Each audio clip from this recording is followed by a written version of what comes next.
Hi, I'm Sharlene Wells. In the next 30 minutes or so, I'm going to show you just how easy it is to use WordPerfect. I know computers can be scary, but these days it's getting harder to do a job if you're a stranger to word processing. You'll see that using WordPerfect is really not much different from using a typewriter, and far more effective. This video is not meant to tell you everything you need to know about the WordPerfect word processing program. However, you will get the basic information you need to do the majority of day-to-day word processing. Now, we are assuming that your computer is properly installed and ready to go. If not, you will want to use your manual to find the proper installation steps. What is word processing anyway? Well, it's a way of getting your thoughts down on paper and then making changes to them easily. WordPerfect is a software program that uses the power of the computer to help you with typing, editing, filing, list management, and dozens of other jobs. It even has a built-in thesaurus. WordPerfect is a powerful and versatile word processing system. The readers of both PC World Magazine and InfoWorld Magazine recently voted WordPerfect the best word processing software in the world, 2-to-1 over the program that came in second. WordPerfect offers more than 100 different features. But here's a fact that may surprise you. Approximately 90% of all word processing involves simple typing and only 7 features. Here are the 7 most commonly used features. The first feature starts the program. The second feature checks for spelling errors.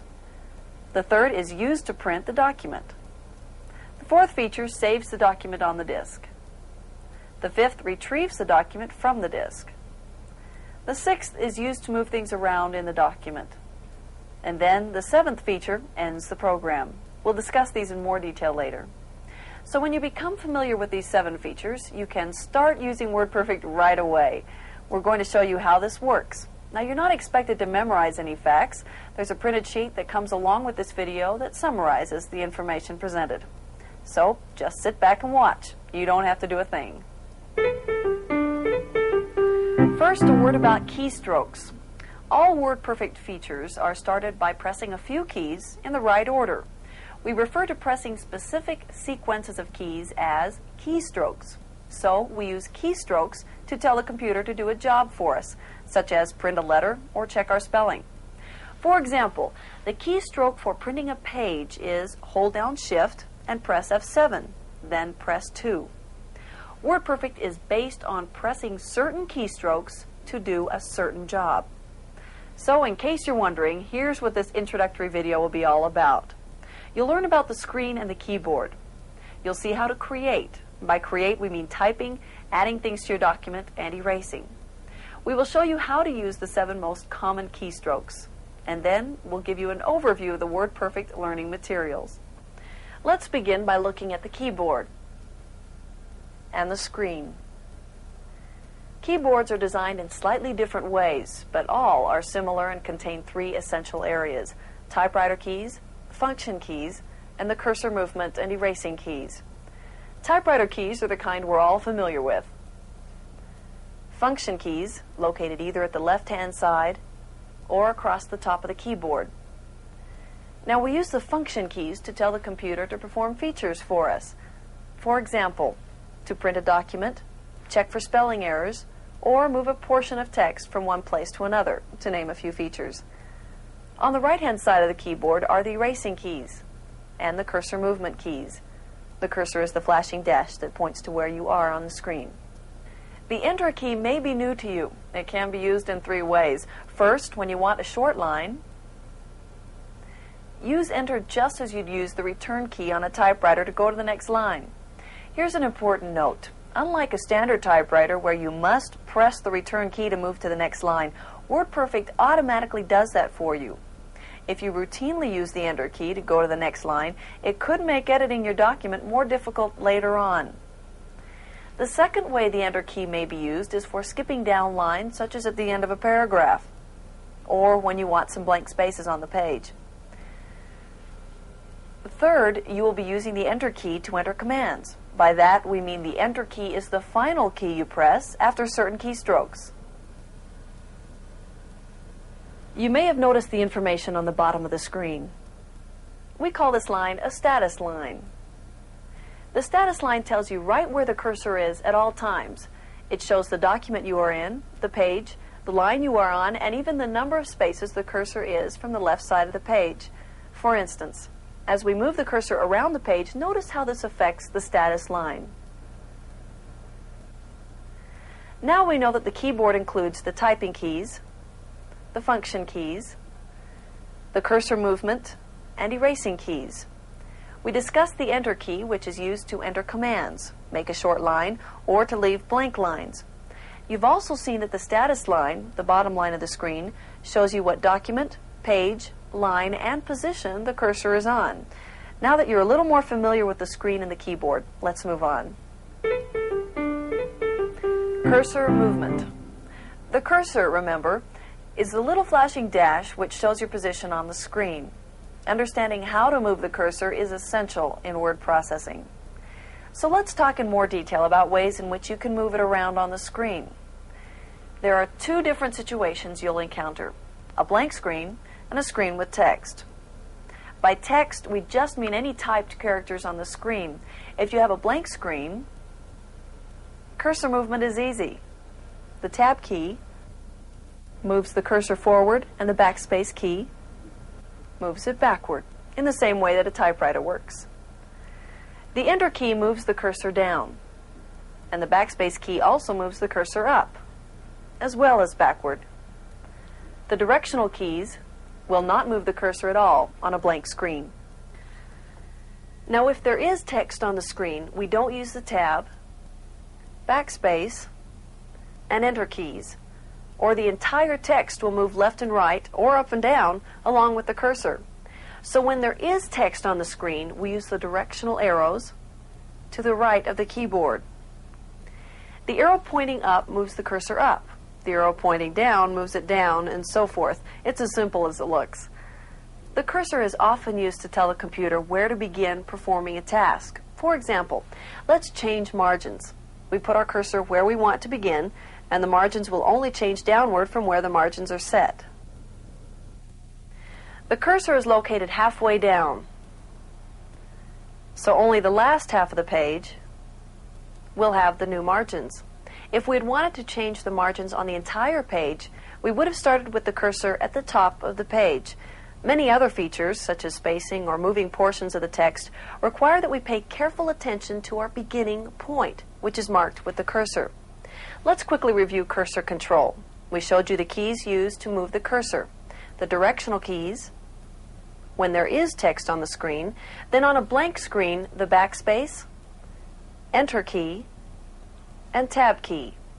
There are faster methods to move the cursor, such as pressing Page Down to move the cursor down a whole page, and Page Up to move the cursor up an entire page. The cursor can also be moved to the end of a line by tapping the End key. With a little practice, cursor movement will become second nature to you. This has been a brief explanation of how cursor control works. You can turn to the section on cursor control in your manual for a more detailed explanation. Creating. Now that you've been introduced to the cursor and how to move it, let's discuss what we call creating. By that we simply mean typing, adding things to your document, and erasing.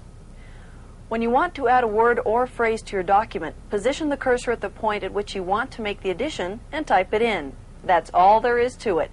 Position the cursor, then type it in. Typing on WordPerfect is just like using a typewriter. It's that easy. And when using a typewriter, there are times when we make mistakes and need to erase them.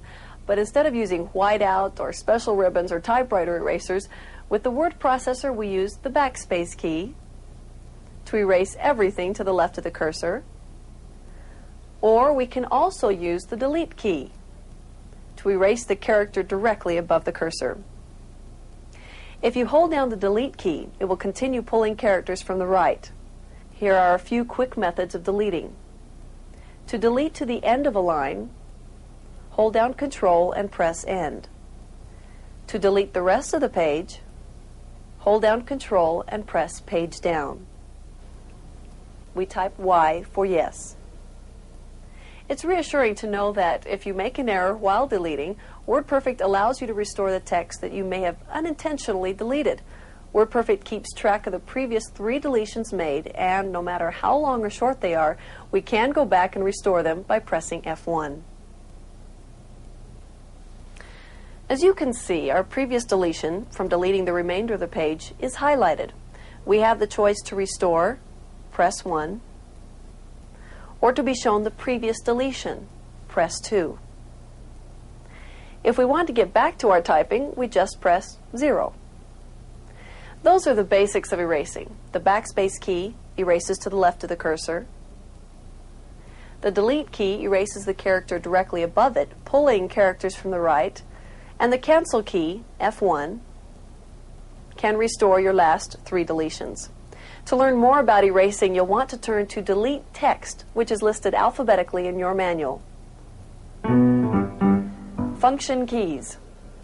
You'll use the function keys for changing margins, centering headings, printing, or any of the many other word processing features in WordPerfect. Using the function keys is a little like using the Shift key on a typewriter. Say we type a number 4 on a typewriter, but if we press the Shift key first, then type the same key, we get a $sign. This is the same principle we use when using the Control, Shift, and Alt keys in conjunction with the function keys. In order to understand more fully what they do, look at the template, the plastic card which fits around the function key section or rests above it, if your machine has the function keys above the keyboard. WordPerfect uses the function keys numbered F1 through F10. Next to each key there are 4 words, 1 in red, 1 in green, 1 in blue, and 1 in black. The colors on the Control, Shift, and Alt keys correspond with the colors on the template. Control is red, Shift is green, Alt is blue, black means the function key is used by itself. Your WordPerfect package comes equipped with color-coded stickers to place on these keys, so matching the function keys with the Control, Alt, and Shift keys is easy. The Control, Alt, and Shift keys are the only keys we can hold down, because nearly all others are repeater keys, and will continue duplicating themselves or flashing on and off until we release the key. You'll be using these keys on a daily basis to tell the computer what you want it to do. Remember then, the Control, Shift, and Alt keys are used to select which feature the function key will perform. In a few moments you'll see in more detail how the function keys and the Control, Alt, and Shift keys are used. Before we go on to the 7 most common keystrokes, let's review what we've seen so far. The keyboard, divided into 3 main areas: typewriter keys, function keys, and the erasing and cursor movement keys. The screen, including the cursor and the status line. Cursor movement, using the directional keys, and on occasion the Enter, Backspace, and Tab keys. Creating, including typing, erasing, and adding things to your document by putting the cursor where you want to add something and then just typing it in. Sometimes you may press the wrong key. Now, if you accidentally press a function key and get a menu at the bottom of the screen, just press F1 to get back to your document. That's F1 if you accidentally press a function key. You may accidentally press the Insert key. Now, if this happens, you'll notice that you will type right over the text in front of the cursor. Just press the Insert key again to turn it off. You may press the numbers lock key by accident. If this happens, you'll see 4s and 8s when you try to use the directional arrows. Just press the numbers key again to correct it. If you accidentally hit the Enter key while the cursor is located in the text will move down a space. To correct this, press the Backspace key and the text will return to its place.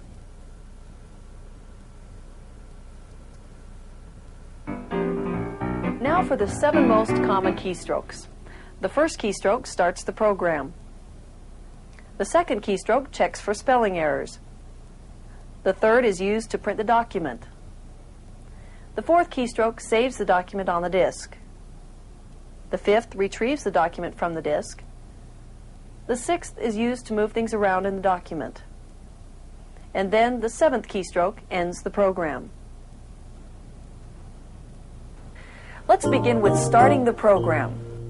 We'll discuss how to start the WordPerfect program in two different ways. First, we'll discuss how to start your program on a floppy disk system. Then we'll discuss how to start WordPerfect on a hard disk system. To start WordPerfect on a floppy disk machine, first insert the disk which says DOS in drive A and turn on your computer. DOS means Disk Operating System. Type in the time, then enter, and the date. Then enter, if they're requested. When the A prompt appears on the screen, this is your starting point. Remove DOS from drive A and insert your WordPerfect disk. You will see this A prompt. At the A prompt, type in B:. Now press enter. B prompt appears on your screen. Now you type in A:WP. And again, press enter. Now you have a blank screen and you're ready to use WordPerfect. As a note, be sure to hold down the Shift key and type a colon. Using a semicolon instead of a colon is a common mistake in entering commands. The computer will not recognize the semicolon. Now we'll discuss how to start WordPerfect on a hard disk system. This is one of the few keystrokes that may differ from machine to machine. We'll show you the most common method. If this isn't the keystroke to start WordPerfect on your machine, you'll want to find the proper keystroke from the person who installed your machine and make a note of it. If you're using a hard disk system, type in the date, then enter, and the time, then enter. Now you see the DOS prompt. Type WP, and then enter. That's it, just WP and enter. Let's review the keystrokes. On a floppy disk system, you begin by placing the DOS disk in drive A and turn on your computer. Enter time and date, if requested. When you get the A prompt, you replace the DOS disk with the WordPerfect disk. And at the A prompt, type B:. Then press the enter key. At the B prompt, you type A:WP, then the enter key. On a hard disk system, type in the time and date if requested, and beginning at the C prompt, we type WP, then enter. Now we have a blank screen. This is the same as having a blank page in a typewriter. Now we're ready to type, using some of the basic skills we discussed a few moments ago when we talked about creating. Spelling. Let's check for spelling errors. On a hard disk system, you'll simply hold down Control, press F2 to start the speller. If you're using a floppy drive system, remove the disk in drive B, insert the speller disk, and then hold down Control and press F2. Now we have a menu at the bottom of the screen from which we'll choose how much of the document we want to check for spelling. A word, a page, an entire document, etc. Press 1 to check the word, 2 to check the page, or 3 to check the entire document. The speller highlights misspelled words. Now we're given possible choices of the correct spelling at the bottom of the screen. Type the letter next to the correct spelling and the mistake will be automatically corrected. As another example of how the speller works, let's suppose we misspelled the word phonetic by using an F instead of a PH. The screen will show us choices closest to the misspelled word. In this case, we look at the letter B, showing the correct spelling. So we type in B, and the word is automatically corrected. As you can see, WordPerfect has the ability to offer the choice of a word which is spelled similarly, or a word that sounds like the misspelled word. If you encounter a word that isn't in the computer's vocabulary, such as a proper name, just tap number 2 for skip. The speller will then continue to the next misspelled word. If you occasionally misspell a word, this feature will be a lifesaver. And if your spelling is great, the speller will point out typographical errors. When you have finished correcting the spelling, the lower left-hand corner will indicate word count, which tells you the number of words in the document. That's all there is to using the spelling feature. Let's review it quickly. Hold down Control, then press F2 to start it. Then type 3 if you want the whole document checked for spelling. Select the correct word from the choices on the screen. Type in the letter next to the proper spelling, and the word will appear on your screen. For more information on spelling, consult your manual. Printing. This is the third of our 7 common keystrokes, and it's a very easy one. All we do is hold down Shift, quickly tap F7. We are then asked to choose whether we want to print the full text or the page. We choose 1 to print the full text. It's as simple as that. Again, we hold down Shift, press F7, then 1 to print the whole document. Let's do it once more. Hold down Shift, tap F7, then 1. That's it. Saving and clearing the screen. This is the 4th of our 7 most common keystrokes. By saving, we mean recording a document onto a disk for later use. The computer has 2 kinds of memory, temporary and permanent. What you see on the screen is only temporary. When you switch off the computer, it's lost. In order to permanently record a document, you must tell the computer to save that document onto your disk.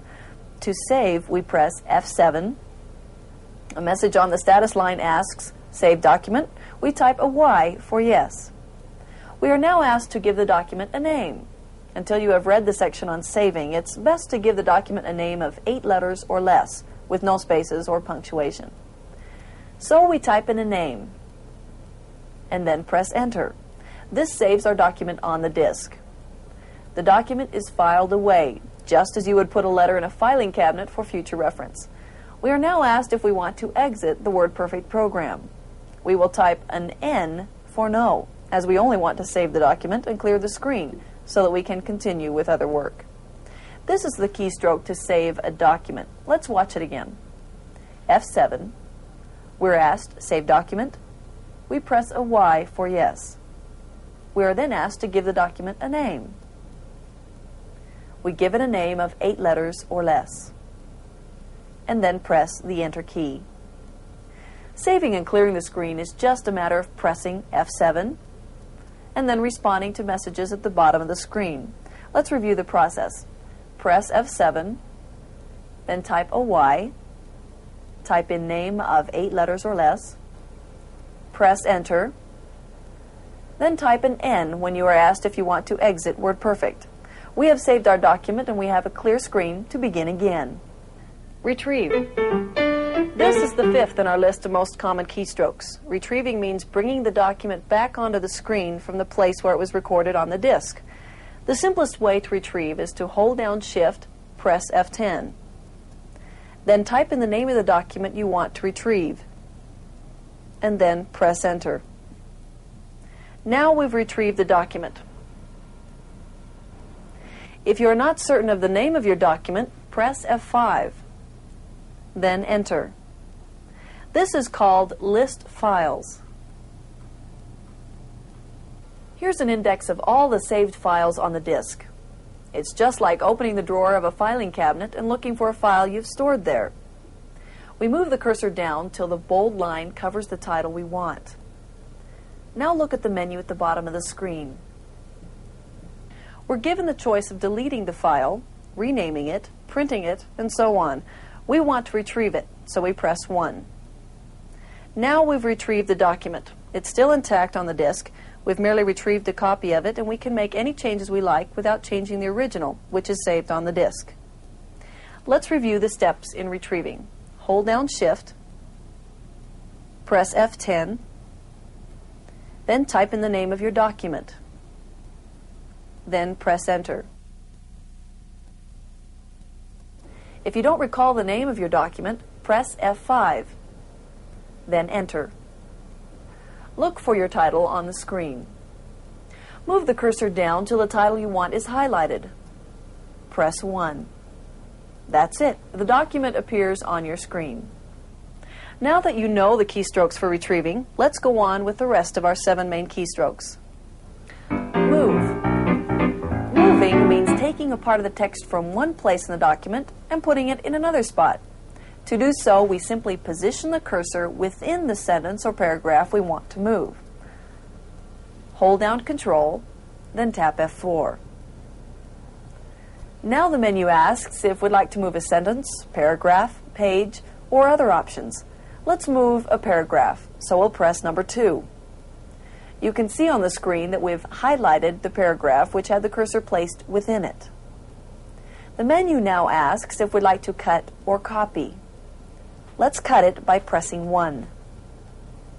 This is exactly like cutting it out with scissors in order to paste it somewhere else in the document. Now let's place our cursor at the spot where we want to reinsert the paragraph. Now hold down Control and press F4. Then press 5 to retrieve the text, meaning the text which we cut. We have now moved the paragraph to a different location. All you have to do is press 3 or 4 buttons and the task is done for you with absolutely no retyping. Let's review the keystroke used in moving. Position the cursor in the paragraph or sentence to be moved. Hold down Control and press F4. This gives us a menu. We then press number 2 to highlight the paragraph. When the menu asks Cut or Copy, we press 1 for Cut. We place the cursor where we wish to reinsert the paragraph. Then hold down Control and press F4. Then 5 to retrieve the text. Exiting. This is the last of our 7 common keystrokes, and it is similar to the keystroke sequence we use to save our document. When we're finished with our word processing and want to turn off the computer, it's not enough just to flip the switch off. WordPerfect has to be told to close its files first, and this requires pressing a few keys. This is called exiting the program, and to do this, we press F7, then Y for yes, then Enter. Even though we may have already saved our document, this will add any changes that we've made to the file on the disk. And even if we have made no changes, it's better to get into the habit of routinely saving our work. We're now asked if we want to replace the document. We type Y for yes. Then press Y again to exit from word processing. So, the keystrokes to exit the program are F7, then Y, then Enter, then Y, then Y again. Now we're ready to switch off your machine. Let's review that keystroke again. F7, Y, Enter, Y, Y again. This keystroke is called exiting, and it prepares you to turn off the computer.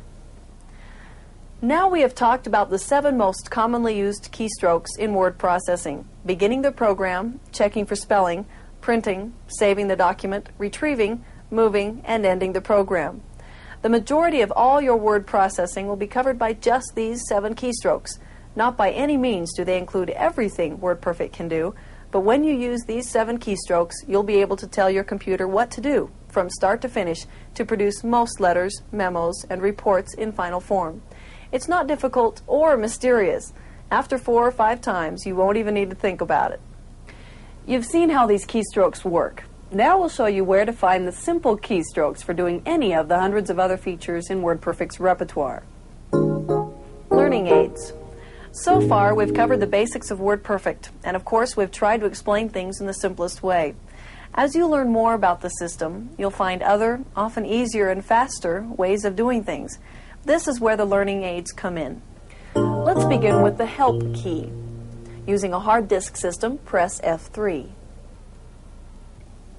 If you have a floppy disk system, replace the disk in drive B with the learning disk. Then press F3. You'll get this screen. It will give you 3 choices. The choices will be to press a typing key to get an alphabetical list of features. The second choice is to press any function key to get information about the key. And the third choice is to press the Enter key or spacebar to exit the Help features. Let's start by pressing a couple of letters. First, press the letter P. Now we'll type an A. and now the letter M. As you can see, an alphabetical index of features appears on the screen which tells you the function key, the feature, and the key name. To see more information about Move, let's hold down Control, then press F4. Now let's try Shift F7 for print,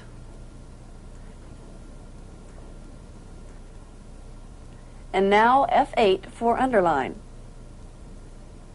So as you can see, the Help feature will help you learn any function offered by WordPerfect. With the hard disk system, F3 starts the Help feature. With the floppy disk system, replace the disk in drive B with the learning disk and then press F3. In the WordPerfect manual, instructions for using each feature are clearly displayed in just a page or so, and the instructions for using the features are presented alphabetically so that you can refer to them quickly. Another valuable learning aid is the Quick Reference Card, which lists in abbreviated form nearly all of the features of WordPerfect and gives you the keystrokes which you need to initiate any particular feature.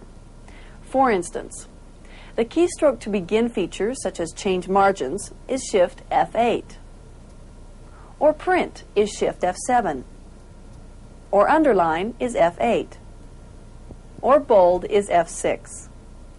It is helpful to keep the Quick Reference Card nearby when using WordPerfect.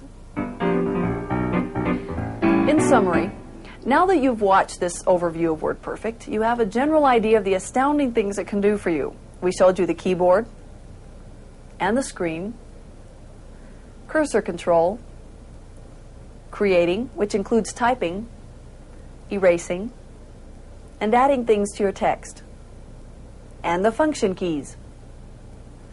We took you through the 7 basic keystrokes: starting the program, saving a document, retrieving it, moving things in the document, checking for spelling, printing the document, and exiting the program. We gave you a quick look at the learning aids available to you. In the last 30 minutes, you've been introduced to the basics of WordPerfect. The simple keystrokes you learned, the ones you'll be using every day, will automatically produce the desired result if you just press the right keys. That's all there is to word processing, pressing the correct keys in the right order. So now you have it. You're ready to begin using WordPerfect. 7 simple keystrokes. They're listed on the sheet that comes with this video. It really is easy. In fact, you'll probably never want to go back to using a typewriter. So go ahead and get started. Good luck and have fun.